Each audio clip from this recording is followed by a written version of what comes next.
말씀은 신약성경 요한복음 21장 15절로 17절의 말씀입니다.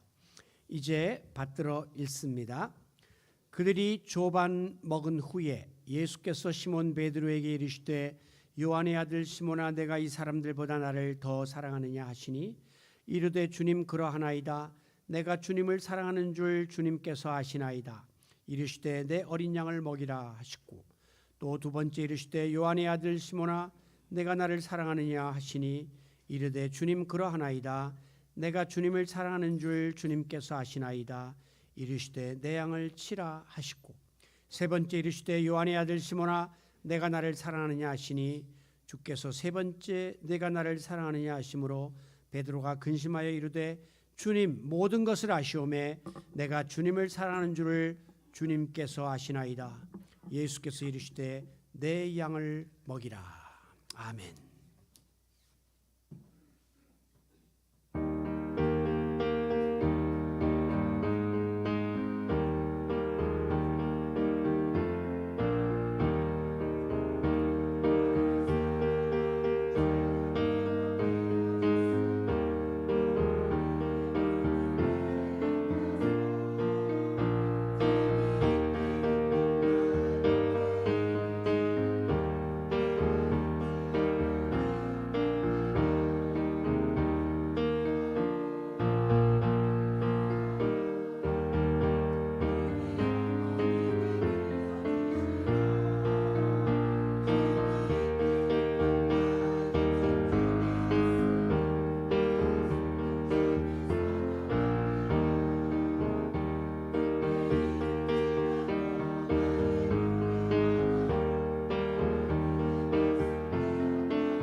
그동안 드렸던 찬양 중에 박수가 제일 오래 나온 것 같아요. 예. 70이 넘어서도 이렇게 아름다운 찬양을 드릴 수 있고 또 애교까지 이렇게 부리면서 찬양을 할 수 있다는 게 얼마나 감사한지 우리 드림의 교회의 은퇴 권사님들 다시 한번 박수로 격려하겠습니다. 파이팅! 네.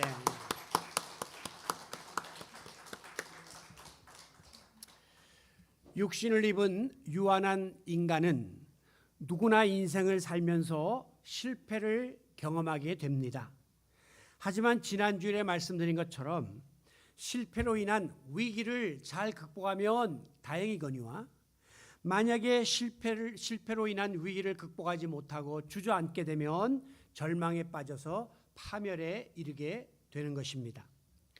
그런데 이 위기라고 하는 이 단어는 한자에서 위험한 기회라고 하는 복합적인 의미를 품고 있습니다. 즉 위험하지만 동시에 기회가 될 수 있는 것이 바로 위기입니다. 일반적으로 기회를 대하는 우리 사람들의 태도는 크게 세 가지로 분류할 수가 있겠는데요. 첫째는 아직 기회가 오지 않았다고 생각하는 사람들입니다. 그래서 기회가 올 것을 기다리면서 자꾸 뒤로 미루다 보니까 결국은 아무것도 못하고 마는 사람들이 생겨납니다. 두 번째는 기회가 왔음에도 불구하고 기회 앞에서 망설이고 주저하면서 이 기회를 붙잡지 못하는 그런 경우들이 있습니다. 그리고 세 번째는 다가온 기회를 놓치지 않고 꽉 붙들어서 선용하는 그런 케이스들이 있습니다.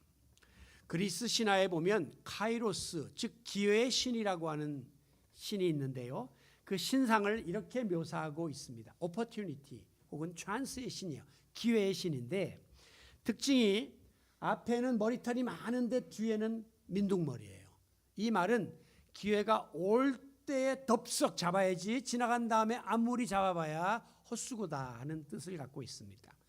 그런가 하면 양쪽에는 커다란 날개를 가지고 있고 발에도 날개가 달려 있습니다. 기회는 우리를 오래 기다리지 않고 순간적으로 사라진다고 하는, 날아간다고 하는 의미를 지니고 있는 거예요. 그리고 기회의 신의 손에는 저울을 들고 있는데 이것은 올바르고 공정한 판단을 해야지 기회를 잡을 수 있다는 것이고, 또 다른 손의 끝에는 칼을 들고 있는데 순간순간 칼같이 결단을 해야 된다라고 하는 의미를 지니고 있다고 합니다. 오늘 우리 그리스도인들은 그러기 때문에 매 순간순간이 하나님이 내게 주신 기회다라고 하는 사실을 깨닫고 최선을 다해서 오늘 하루를 살아가는 성도 여러분이 되시기를 바랍니다. 특별히 한 번 놓쳐버린 기회는 두 번 다시 우리에게 주어지지 않는다는 사실을 명심해야 돼요. 많은 사람들이 아마 다음에 하지 뭐 이러는데 기회 놓치면 그 기회가, 똑같은 기회가 오지 않을 수 있다는 것입니다. 창세기 27장에 보면 팥죽 한 그릇의 장자권을 동생 야곱에게 팔아넘겼던 형 에서가 뒤늦게 후회하고 아버지 이삭에게 갔습니다. 아버지, 혹시 장자의 축복을 야곱에게 다 쏟아부었습니까? 그래. 혹시 남은 복은 없나요? 남은 복이라도 있으면 저에게 좀 주십시오 라고 간청했지만 이삭은 이미 다 장자의 복을 야곱에게 쏟아부었기 때문에 너는 복받을 기회를 상실했다라고 이야기합니다. 그렇습니다.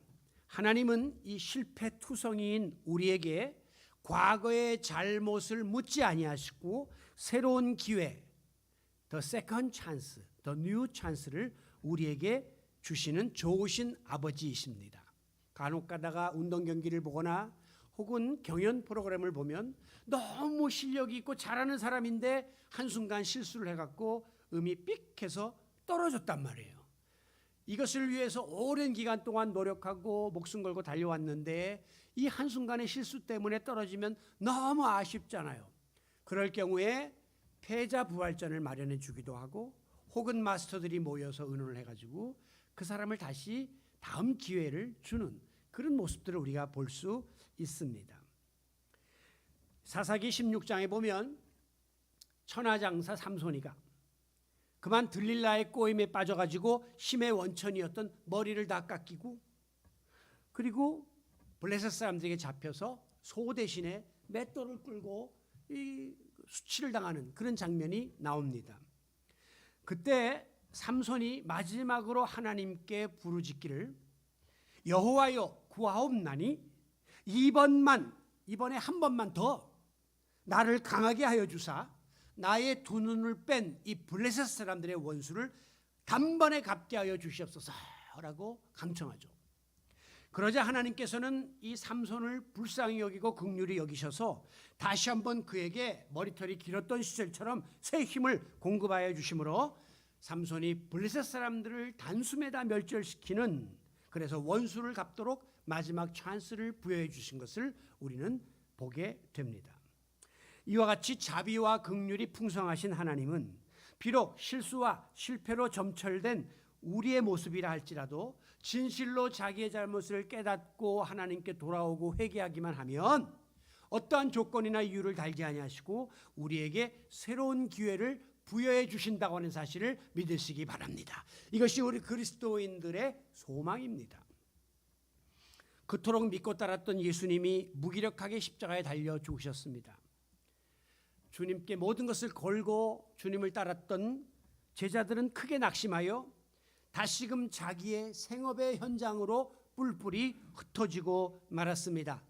오늘 본문이 들어있는 요한복음 21장 1절에 보면 베드로를 비롯해서 어부 출신들이 많았는데 그들은 다시금 자기들의 고향인 갈릴리로 돌아가서 디베랴 호숫가에서 고기잡이에 열중하고 있는 모습이 기록되어져 있습니다. 그런데 그날따라 3년 전에 예수님을 처음 만났을 때 그랬던 것처럼 밤이 새도록 고기를 잡았으나 한 마리도 잡지를 못하고 허탕을 치고 말았죠.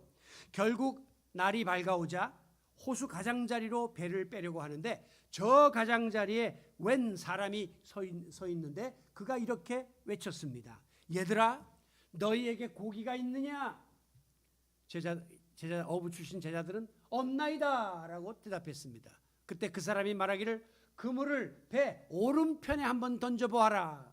그리하면 고기를 많이 잡을 것이다 라고 이야기했습니다. 밤새도록 허탕친 제자들은 이거 마지막에 무슨 홍두개 같은 소린가 라고 생각할 수 있었지만 이거 이제 믿져야 본전인데 한번 해보자 라고 오른편에 그물을 던졌는데 성경에 보면 들어 올릴 수 없으리만큼 그물에 많은 고기가 잡혔다라고 기록하고 있습니다. 바로 그 순간에 요한이 직감했습니다. 예수님이다! 라고 외쳤어요. 그러자 베드로가 벗었던 몸에 겉옷을 걸치고 풍덩하면서 물속으로 뛰어듭니다. 베드로가 원래 성질이 급하잖아요. 그런데 고기 잡느라고 위통을 벗고 막 고기를 잡고 있었는데 주님이다 하는 이야기를 듣자마자 아 맞다, 옛날 3년 전에 그 사건이 생각나면서 확신이 드니까 예수님 앞에 벗은 몸으로 나갈 수 없으니 예를 차리라고 그 와중에 겉옷을 다시 입고 물속으로 뛰어든 거예요. 결국 다른 나머지 제자들이 그 배의 그물을 건져보니 큰 물고기가 성경에 기록되어 있습니다. 153마리나 잡혔더라 라고 합니다. 여러분, 이 153이라고 하는 숫자가 가지고 있는 의미, 우리가 학생 시절에 많이 쓰던 그 모나미 볼펜 보면 모나미 153이라고 되어 있죠. 그게 바로 그 성경에 나오는 물고기 숫자를 기록한 것이라고 하는 후일담을 들었습니다. 그런가 하면 우리 교회 이 십자가를 좀 특이하죠. 많은 분들이 와서 보고 좋다고 하는데 제가 과거에 이렇게 아크릴로 되어 있던 그런 십자가가 너무 밋밋해서 좋은 십자가를 좀 찾아보려고 많이 애썼는데 우리 교회 강제상 자체가 다 이 아크릴 크리스탈 스타일이기 때문에 아크릴로 하긴 했는데 나무 십자가를 걸면 이 분위기가 안 맞는 거예요. 그래서 고민하다가 작가를 만났어요. 김동규 선생님을 만났는데 이분에게 제가 이 십자가를 주문해 가지고 직접 작가가 와서 우리 교회에 달아주셨습니다. 그런데 그 선생님이 간증을 하면서 목사님, 제가 이 십자가를 이제 각을 지게 이렇게 해서 음각을 이렇게 넣어서 이제 석고로 떴는데 나중에 여기에 나오는 이 각수, 여기 보면 이렇게 각이 쭉쭉 하나씩 다 있잖아요. 면수를 세어 보았는데 그게 공교롭게도 153면이 나왔습니다. 그래서 야, 우연의 일치라고 하기에는 너무나 마음속에 기쁨이 있었다. 그때 제자들이 잡았던 고기의 숫자와 일치하더라고 하는 것이죠. 예수님은 그들이 잡은 생선을 구워서 조반을 함께 드시면서 제자들과 재회의 기쁨을 함께 나누셨습니다. 그런데 식사를 마치신 예수님이 베드로에게 15절, 16절, 17절에 요한의 아들 시몬아, 내가 나를 사랑하느냐? 이렇게 질문을 하십니다. 우리는 이 질문 속에서 아주 중요한 사실을 발견하게 됩니다. 우선 호칭이 원래 이름이 베드로인데 예수님은 베드로야라고 하지 않고 요한의 아들 시몬아, 즉 태어날 때 부모님이 지어준 이름으로 베드로를 부르고 있다고 하는 사실입니다. 그 이유가 무엇일까요? 원래 예수님은 반석과 같은 믿음을 지닌 제자가 되라고 베드로라는 이름을 비춰줬는데 베드로는 예수님 부인하고 도망가고 반석은커녕 모래사장같이 무너졌단 말이에요. 그러니까 이제 예수님께서는 실패를 경험한 베드로에게 지나간 일 다 잊어버리고 그냥 원점에서부터 다시 시작하자. 너 반석 노릇 못했으니까 베드로라고 부를 수는 없지만 그러면 시몬아 라고 부르면서 베드로의 그 마음을 새롭게 하려고 하는, 새 출발을 하려고 하는 우리 주님의 의중이 깔려 있다, 이렇게 볼 수 있는 것입니다.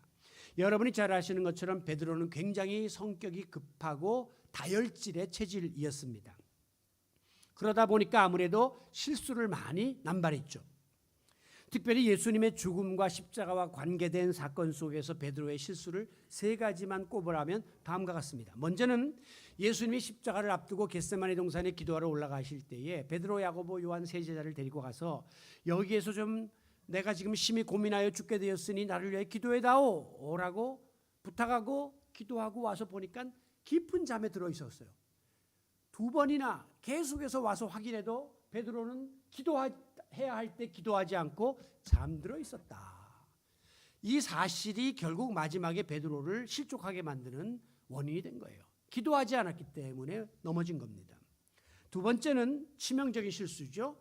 예수님의 제자지, 한물이지라고 다그치는 그런 계집 여종 앞에서 예수님을 부인하고 저주까지 하는 이 일을 세 번이나 했단 말이에요. 결국은 큰 치명적 실수를 했습니다. 그리고 마지막에 이제 예수님이 돌아간 다음에라도 남은 제자들을 모아서 수제자가 사역을 이어가야 할 터인데 그러지 못하고 생업의 자리로 다시 다 돌아가서 고기를 잡고 있는 이런 처지가 되었다고 하는 사실이 베드로가 저질렀던 치명적인 세 가지의 실수였습니다. 물론 저는 베드로의 심정이 이해가 돼요. 지금 예수님을 세 번이나 부인하고 도망간 주제에 제자들이 다 아는데 야 모이자 우리 다시 한번 주님의 일을 이어가자고 할 때 그 수제자로서 체면이 쓰겠습니까? 그러니까 부끄럽기도 하고 또 이미 마음이 낙심되어서 뭐 자신감도 다 상실한 상태이기 때문에 아마 베드로가 나서지 못했을 것이다 라는 이해는 됩니다. 이와 같이 크나큰 실수로 인해서 절망 가운데 빠지고 자포자기하며 지내던 베드로에게 마침내 부활하신 예수님이 찾아오셨습니다. 항상 보면 우리 주님이 실패한 인생, 연약한 인생, 무너진 우리 인생의 삶 속에 찾아오시죠. 그런데 놀라웠게도 예수님은 베드로의 잘못에 대해서 이런 반구하지 않습니다. 보통 사람 같으면 일단 베드로에게 너 전에 왜 그랬니? 라면서 한번 질문하고 좀 한번 질책하고 넘어갈 만도 한데 속으로 베드로는 분명히 예수님이 그런 말씀 할 거야 라고 생각해서 지금 눈도 못 맞추고 불안해하고 있는데 이와 같은 베드로의 심정을 헤아리셨던 예수님은 베드로의 아픈 상처를 건드리지 아니하시고 이미 베드로는 닭이 3번 울자마자 예수님의 말씀이 생각나서 심히 괴로워하면서 통에 자복했거든요. 회개했거든요. 그렇기 때문에 예수님은 나는 이미 너를 용서했다라는 사실을 암시하고 있는 것이죠. 그 대신에 예수님이 붙여준 사명자의 이름인 베드로라고는 호칭으로 부르지 않고 본래의 자연인의 이름인 요한의 아들 시몬이라고 부르면서 이제 너는 초심으로 돌아가서 다시 시작해야 해 라고 하는 의미를 가지고 친밀하게 베드로에게 다가오신 것입니다. 사랑하는 성도 여러분, 우리는 너나 할 것 없이 예외 없이 실수를 하고 실패를 하고 아픈 상처와 흔적을 지니고 지금까지 우리의 인생길을 살아왔습니다. 여러분 가운데 아무 흠결도 없이 완벽하게 지금까지 인생을 살아온 사람은 한 명도 없습니다. 만약에 있다면 그것은 위선자일 것입니다. 그런데 만약에 누군가가 내가 입은 그 치명적인 상처를 후벼 판다든가 자꾸 거론하면 세상에 이것은 마치 기름에다가 불에다가 기름을 붓는 것과 같은 큰 아픔이 아닐 수 없어요. 우리 부부 사이에도 마찬가지예요. 자녀들과의 관계도 마찬가지고 다 약점이 있고 실수가 있잖아요. 그런데 우리가 언제 이거를 자꾸 들춰내냐면 싸울 때, 부부 싸움을 하거나 애들 나무랄 때 안 그래도 말이야 지난번에 하면서 또 그 이야기를 하는데 그것처럼 비겁하고 괴롭게 만드는 일은 없어요. 거기 상처에 자꾸 소금을 뿌리고 상처기를 내면 또 그 생각이 나가지고 옛날 그 자리로 또 돌아가면서 끝없는 악순환이 반복되거든요. 그러니까 오늘 설교 들은 분들은 여기까지 분리할 때 내가 옛날 상처 그냥 끌어내갖고 또 한번 공격하려고 하는 마음이 들 때 꼭 참고 누르셔야 해요. 그래야 그 다음 단계로 발전해 나갈 수가 있기 때문입니다. 예수님은 실패한 인생에게 찾아오셔서 우리 아픈 상처를 치유하시고 회복시켜 주실지언정 너 왜 그랬어? 라고 베드로를 나무라지 않았습니다. 오늘 저와 여러분도 누구든지 예수 앞에 나오기만 하면 우리가 어떤 실패와 잘못과 실수와 절망 가운데 빠져 있었다 할지라도 주님의 따뜻한 손길로 일으켜 주시고 치유해 주시고 다시금 우리를 일으켜 주신다고 하는 사실을 믿고 우리 모두 부끄럽지만 이 시간에도 두렵고 떨리는 마음으로 그리고 감사함으로 은혜의 보좌 앞에 담대히 달려나가는 성도 여러분들이 되시기를 바랍니다. 어떤 유명한 화가의 집에 하인이 있었는데 이 화가가 아끼는 물감을 실수로 쏟았다고 합니다. 바닥에 물감이 확 쏟아졌습니다. 보통 사람 같으면 불같이 화를 내면서 눈을 어디다 대고 다니느냐고 혼내킬 상황이었지만 그 화가는 괜찮다고 뭐 그럴 수 있지라고 실수를 용서해 주었습니다. 보니까 바닥에 이렇게 얼룩이 져 있는 거예요. 그 화가는 붓을 들어서 그 바닥 위에 색을 덧칠하기 시작했습니다. 그래서 나중에 아주 멋진 바닥화, 벽화가 아니라 바닥에 아름다운 그림을 이렇게 그려 놓았다고 하는 것입니다. 여러분, 연약한 우리 인간은 누구나 실수를 할 수 있습니다. 그러나 그 실패는 우리 인생이라는 큰 그림 속의 일부가 되어서 더 나은 미래를 위한 밑그림이 될 수 있다 하는 사실을 늘 기억하셔야 돼요. 특히 자녀들이 좀 잘못하면 그래, 이 실수가 너의 앞으로의 성공의 밑그림이 되기를 원한다. 거기에 더 멋있는 그림을 그려 넣어라. 이렇게 격려하셔야 한다는 것이죠. 베드로도 한순간에 치명적인 실수를 범했지만 예수님은 그를 용납하시고 그의 실패를 밑그림으로 삼아서 결국 초대교회를 받드는 위대한 사도로 다시 세워주셨습니다. 그렇습니다. 우리의 죄를 대속하기 위해서 십자가에 달려 죽으시고 부활하신 예수님은 내가 저지른 그 어떤 잘못이나 실수나 실패에 대해서도 내가 정말 진심으로 깨닫고 뉘우치고 돌아오기만 하면 두 번 다시 그 일에 대해서 묻지도 않고 따지도 아니하시고 거론하지도 않으시는 좋으신 주님이심을 믿으시기 바랍니다. 그래서 우리가 주님에게 친밀감을 느끼는 거예요. 내 죄짐을 맡아주신 우리 예수님 어찌 좋은 친구인지, 참 좋으신 친구이시죠. 예수님은 베드로를 책망하는 대신에 오늘 15절에 보니까 베드로야, 시몬아, 내가 나를 사랑하느냐라고 15절, 16절, 17절 거듭거듭 주님을 향한 베드로의 사랑을 확인하셨습니다. 예수님의 관심사는 지금 베드로 너 왜 잘못했지? 그때 왜 나 부인했어? 라고 하는 잘못과 실수와 실패에 있는 것이 아니라 오히려 그 실수를 덮고 그것을 통해서 나와의 사랑의 관계가 더 돈독해지고 깊어지기를 원한다고 하시는 의사를 밝히고 있는 것이죠. 여기에서 이제 네가 나를 사랑하느냐라고 하는 이 말씀을 우리가 가만히 들여다보면 이 말씀의 시제가 현재다 하는 것을 발견하게 됩니다. 즉 네가 지금 현재 나를 사랑하고 있느냐라고 묻는 것입니다. 과거의 잘못에 대해서는 더 이상 묻지 않겠다는 거예요. 지금 내가 나를 사랑하면 그만이라고 하는 거예요. 우리가 잘못하면 과거에 매몰되어 살기가 쉽습니다. 연인들도 부부들도 과거의 첫사랑, 과거에 사랑했던 그 사랑을 자꾸 먹고 사는데 지금 사랑해야지 과거 사랑이 무슨 의미가 있습니까? 어떤 사람은 또 미래를 내다보면서 지금 괴로움을 참는데 미래는요, 내일 일은 난 몰라요. 그거는 지금 잘하면 앞날도 행복해지는 것이지 지금 어려운데 미래가 행복하다는 것을 바라보는 것도 바람직한 것이 아니에요. 항상 here and now, 여기에서 지금 잘해야 되고 지금 행복해야 되고 지금 사랑해야 하는 것이에요. 저는 그런 의미에서 항상 오늘 내게 주어진 이 하루가 복되기를 늘 주님께 기도하고 살고 오늘 여러분과 만나서 예배드리는 이 순간이 가장 은혜로워야 하고 또 우리 성도들과 나누는 이 사랑이 가장 최고치가 되어야 된다는 생각을 갖고 있습니다. 우리 주님도 관심사가 지금 네가 나를 사랑하고 있느냐라고 시몬에게 물었죠. 우리는 수시로 나의 사랑의 지수를 점검해야 됩니다. 내가 과거에 봉사하고 과거에 산기도가 그거는 과거예요. 지금 내가 하나님 앞에 얼마나 열심을 품고 주를 섬기고 주님을 사랑하는가. 앞으로 잘해야지. 이제 우리 살 날이 얼마나 많은지도 잘 모르는데 앞으로 언제 잘합니까?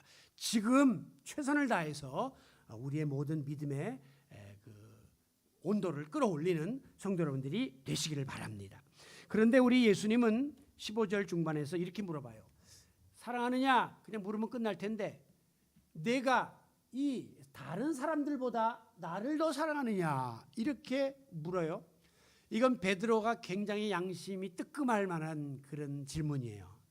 왜냐하면 베드로가 평상시에 항상 다른 사람보다 자기가 우월하다는 생각을 가졌고 툭하면 나대기를 좋아하는 그런 습성이 있었거든요. 그래서 예수님이 너희들이 다 나를 부인할 것이다 이렇게 말씀할 때도 주여 다른 사람은 다 주님을 배반할지언정 저는 결단코 맹세코 그런 일이 없을 것이다. 쟤들하고 나는 틀려요 이러면서 항상 잘난 척을 했던 이런 베드로였거든요. 이 같은 베드로의 전력을 잘 알고 계시는 예수님은 뼈아픈 실패를 경험하고도 아직도 저렇게 나대는가 하는 걸 한번 슬쩍 떠보기 위해서 시몬아 다른 사람들보다 더 네가 나를 사랑하느냐라고 비교급으로 물었거든요. 이전에 베드로 같으면 그러면요 내가 저 친구들하고 상대할 수가 없죠. 저는 주님을 너무너무 사랑합니다 라고 대답했을 거예요. 나는 저 친구들보다 저 친구들보다 최고로 주님을 사랑합니다 라고 했을 베드로였습니다. 그런데 베드로의 답변은 달랐습니다. 15절 중반에 보니까 내가 주님을 사랑하는 줄을 주님께서 아시나이다. 감히 내가 주님을 사랑한다고 내 입으로 말할 수 없는 형편이 되었다는 것을 스스로 알고 있는 거죠. 그러니까 그냥 주님 아시죠 내 마음을 이렇게 완전히 변화된 고백을 드리고 있습니다. 왜요? 예수님을 부인했던 그 실패가 베드로를 겸손하게 만들었고 낮아지게 만들었고 자기의 부족과 연약함을 깨닫도록 만들었기 때문입니다.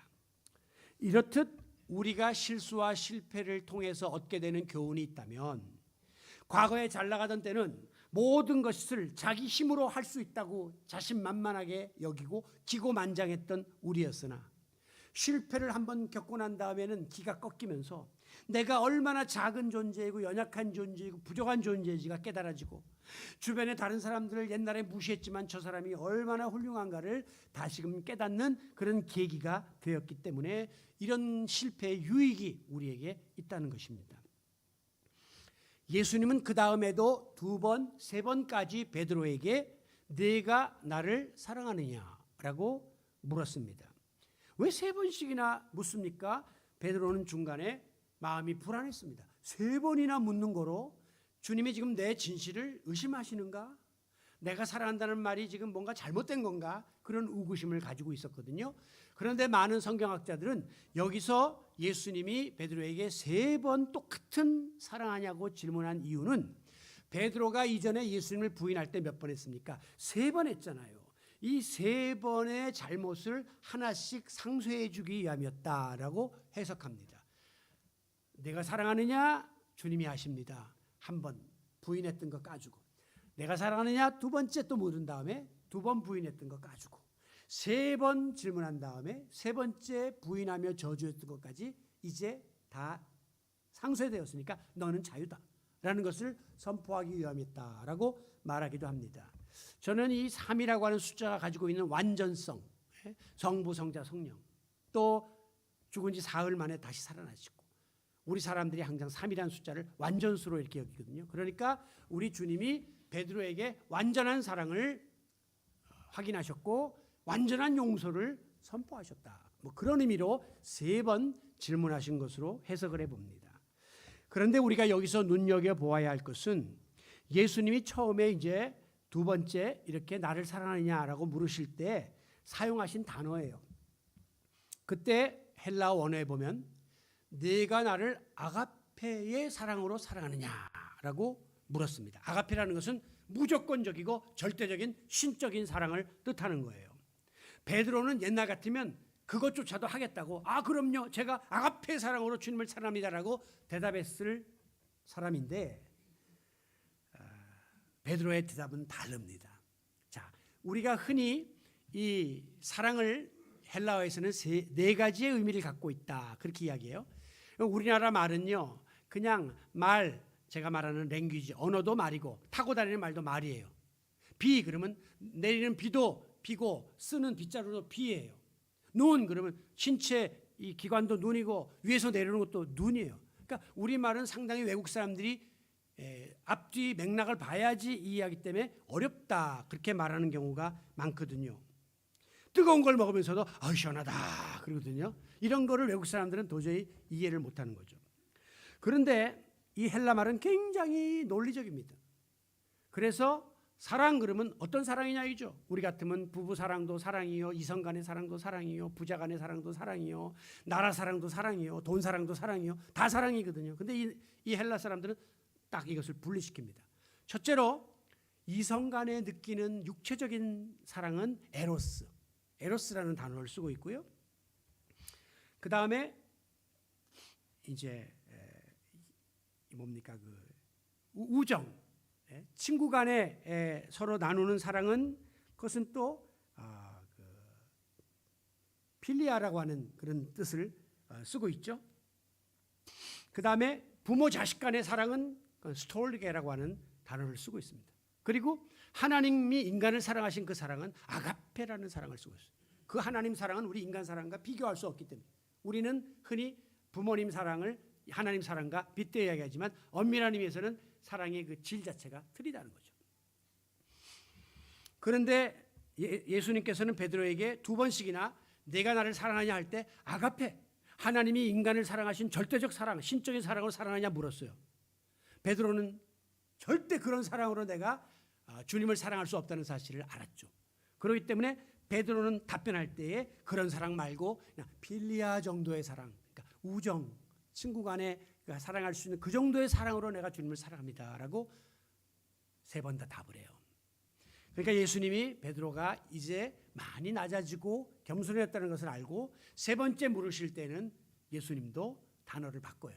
베드로에게 아가페라는 사랑 안 물어보고 필리아로 사랑하느냐. 그러니까 베드로도 필리아로 사랑합니다. 이렇게 답을 하는 모습이 나오고 있습니다.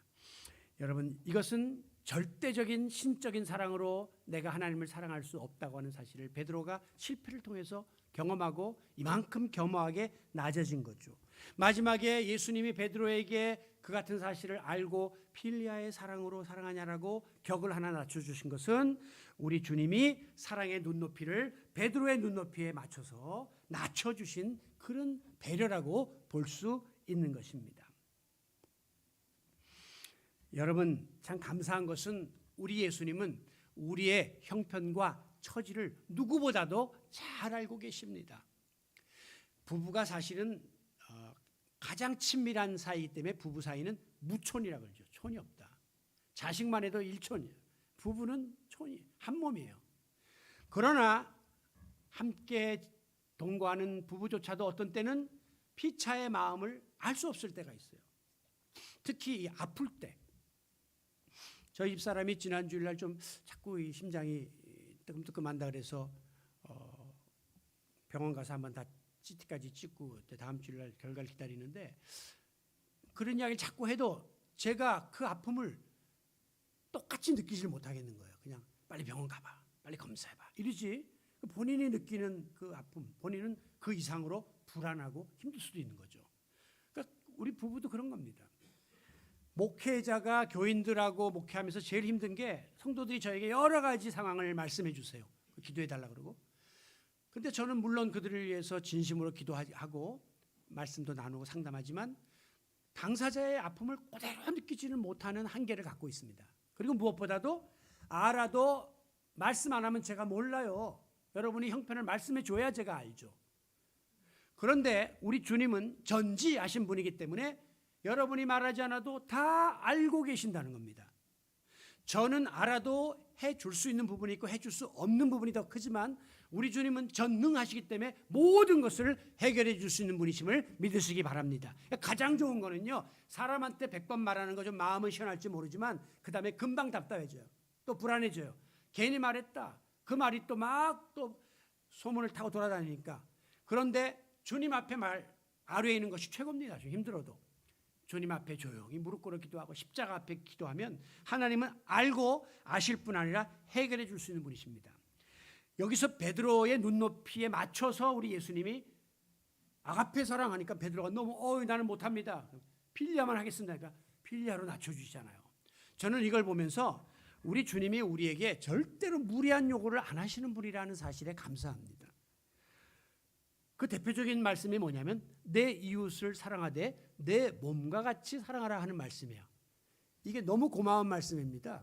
우리가 이웃을 사랑하는데 무한대로 사랑할 수는 없잖아요, 솔직히. 그러니까 예수님이 그 기준을 네 몸처럼만 사랑해라. 우리가 내 몸 아프면 빨리 병원 가고 내 몸 아프면 돌보고 쉬잖아요. 그 정도 레벨로만 해도 된다라고 말씀하고 있는 것은 우리에게 절대 무리한 요구를 하지 아니하시고 너희가 사랑을 무슨 아가페 사랑을 나한테 하겠느냐. 그냥 형제 사랑의 정도로만이라도 나를 사랑해다오라고 주님께서 우리의 모든 것들을 배려해 주시는 이 사실이 얼마나 감사한지 오늘도 겸허한 마음으로 주님의 말씀에 순종하며 달려나가는 성도 여러분들이 되시기를 바랍니다. 이와 같이 부활하신 예수님이 베드로에게 왜 사랑을 확인했을까요? 다른 말씀 하실 것도 많을 터인데 왜 사랑을 확인했을까요? 그것은 베드로의 예수님 부인 사건 실패로 인하여 예수님과 베드로의 사이가 멀어졌고 깨어졌기 때문에 이 관계를 다시 회복시킨 다음에 베드로에게 새로운 사명을 부여하고 싶었기 때문이에요. 3년 동안이나 길렀던 베드로가 이렇게 망가지는 것 내어버릴 수가 없었기 때문에 예수님은 다시 한번 가다듬어서 확인한 다음에 사명을 새롭게 해서 쓰려고 베드로에게 사랑을 확인하신 것입니다. 이 모든 작업의 기초에 사랑이 있다는 것입니다. 사랑은 허다한 허물을 덮어주기 때문에, 낙심한 사람에게 사랑은 용기를 주고 힘을 주기 때문에, 우리의 삶의 원동력이 되기 때문에 예수님은 다른 것부터 손보지 아니하시고 사랑의 확인부터 하고 계시는 것이죠. 사실 베드로는 지난 3년 동안 예수님의 수제자 노릇을 하면서 밤낮 없이 따라다녔지만 우리가 이 베드로의 주님을 향한 사랑이 매우 자기중심적인 이기적인 사랑이었음을 알게 됩니다. 어디서요? 제자들이 마지막에 서로 누가 높은 자리에 앉을 것인가라고 다투었던 그 사건을 보면 그때 제자들이 주님을 따라다닌다고 주님을 사랑한다고 했던 것은 마지막에 결국 자기 잘 되려고 자기 이득을 얻으려고 했던 그런 야차운 사랑이었음을 우리는 발견하게 되는 것이죠. 오늘 우리가 신앙생활 하면서 주님을 사랑합니다, 하나님께 헌신하고 봉사하려고 하다가도 자기가 잘못되는 순간 하나님이고 뭐고 교회고 뭐고 다 팽개치고 주저앉는 사람들 보면 그들의 그동안의 신앙 고백이 다 자기중심적이었던 것을 우리는 깨닫게 되는 것입니다. 나 잘 되려고, 나 편하려고, 나 복 받으려고 신앙생활한 것이지 정말 주님을 위해서 헌신하고 교회를 위해서 봉사했던 것인가, 우리 자신을 돌아볼 수밖에 없는 것입니다.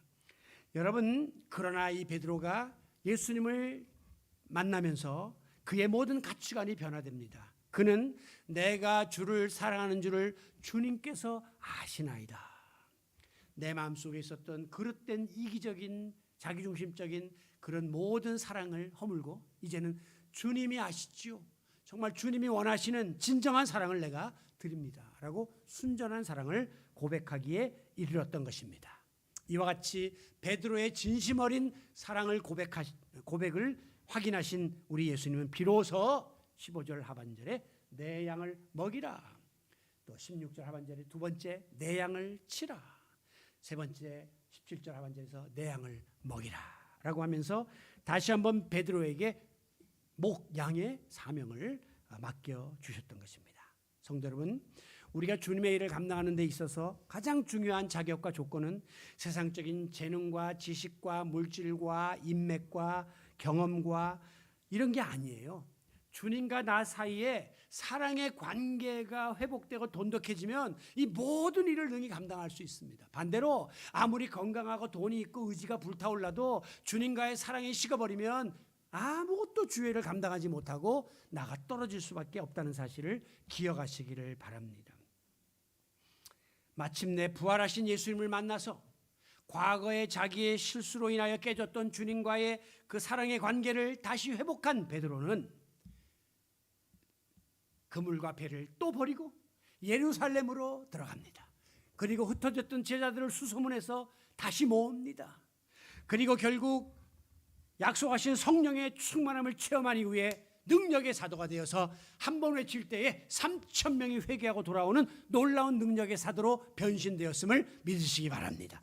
여러분, 그 당시에 예루살렘에 얼마나 많은 인구가 있었는지 모르지만 한 번 설교를 듣고 3,000명이 형제들아 우리가 어찌할꼬 가슴을 치며 회개한다는 것은 어마어마한 역사적 사건입니다.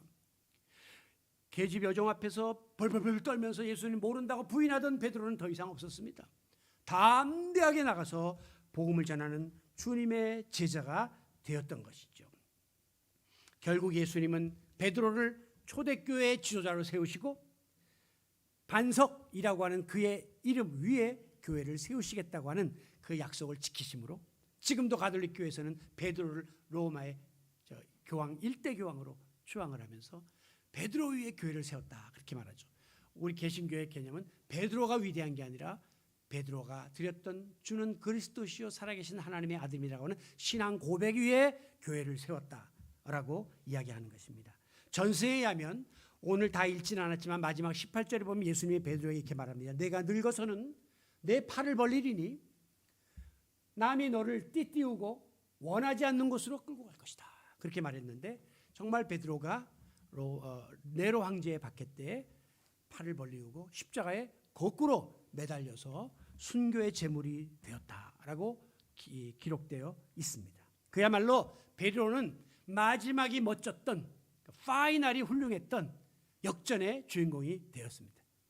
우리가 그 복싱 경기를 보면 예를 들면 7회전 내내 우세하던 친구가 마지막에 한 방 맞고 KO되는 그런 사람도 있고, 반대로 7회까지 매일 맞고 끌려가다가 마지막에 한 방 매겨서 승리하는 사람이 있잖아요. 우리는 후자가 돼야 돼요. 인생이 좀 힘들어도 고달파도 실패가 있었어도 최후의 승리를 거머쥐면 역사는 그에게 승리자라고 하는 명예를 안겨주는 거예요. 아무리 여러분이 잘 지내고 좋게 지내다가도 마지막에 잘못되면 역사는 여러분에게 실패자라는 이름을 붙여주게 되는 것입니다. 그렇기 때문에 우리가 나이 들수록 마지막에 잘 되기를 하나님께 기도해야 돼요. 여러분의 인생이 지금까지 순탄하고 좋았던 것 훌륭합니다. 그러나 마지막에 잘못되면 큰일 나요. 그리고 우리 정신도 좀 맑도록 하나님께 기도해야 돼요. 왜냐하면 훌륭했던 목사님들 중에도 마지막에 말년에 정신이 흐려져 가지고 예수가 누구야? 난 몰라. 그러다 가시는 분도 가끔 있어요. 물론 우리 주님은 아시고 그 영혼을 구원하시겠지만 자녀들이나 교인들에게는 충격이죠. 그래서 말년도 아름답게 멋지게 가야 된다 하는 사실을 가지고 그 기도를 우리가 하나님께 드려야 되는데, 그 마지막에 역전의 주인공 바로 베드로였습니다. 말씀을 마칩니다. 종교개혁자 마틴 루터는 기회는 마치 소나기와 같아서 속히 비가 올 때 빗물을 받지 아니하면 금방 지나가 버리고 만다라고 했습니다. 쏟아질 때 받아야 되는 게 기회예요.